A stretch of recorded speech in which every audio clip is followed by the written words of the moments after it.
Kelihatan sekarang gambarnya ya?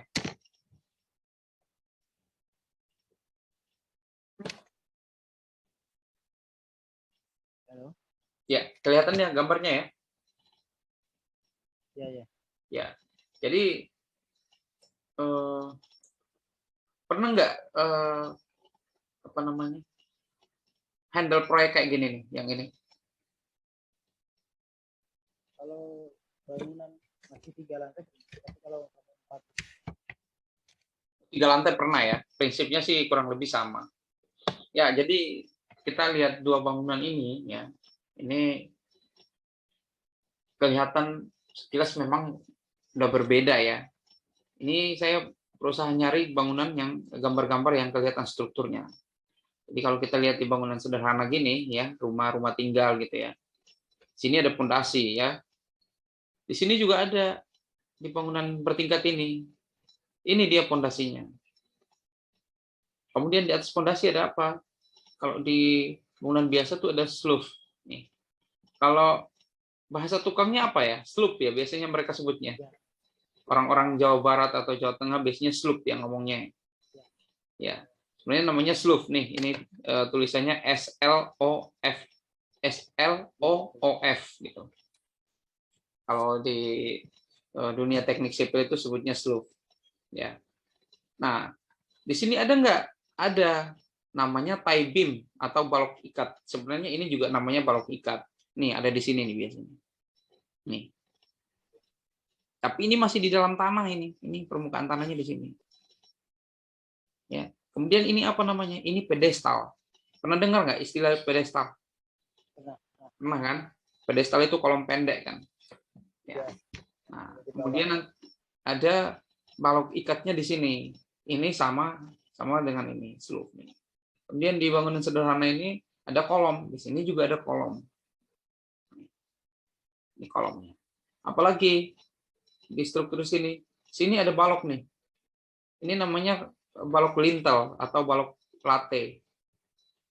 Pernah ngerjain ya balok yang ini? Di atas, biasanya di atas kusen. Tujuannya supaya dia dinding yang di sini bebannya nggak langsung ke kusen. Biasanya nanti kusennya gagal. Juga dia berguna kalau misalnya temboknya terlalu tinggi. Gitu. Itu kadang disebut juga sebagai balok praktis. Kemudian ada temannya yaitu kolom praktis juga sebenarnya ada. Ada balok sama kolom praktis. Di sini ada balok nggak? Ada di bangunan yang satu ini. Ini baloknya di bawah lantai. Ini dia. Ini balok-baloknya. Apalagi yang ada di sini? Di sini ada atap nih, kuda-kuda nih. Ini struktur, ini termasuk struktur. Harus dihitung semua ini. Jadi kalau misalnya bagian luarnya pakai beton, ya di dalamnya ini kayu, bisa juga baja dan seterusnya. Di sini nggak kelihatan, nggak ditunjukin. Nah, struktur di bangunan sederhana, udah itu aja, sama lantai sebenarnya. Jadi struktur dari bangunan sederhana itu pondasi, slope, kolom, lantai, balok. Ini ring balok nih, balok bagian atas, sama atap, kuda-kuda. Udah, di bangunan sederhana. Nah, di bangunan yang satu, strukturnya itu ada pondasi, pedestal, balok ikat, lantai, kolom, balok. Nah, ini nih yang disebut dengan shear wall. Nih. Ini dinding, bukan dinding pasangan batako atau pasangan apa. Ini cor.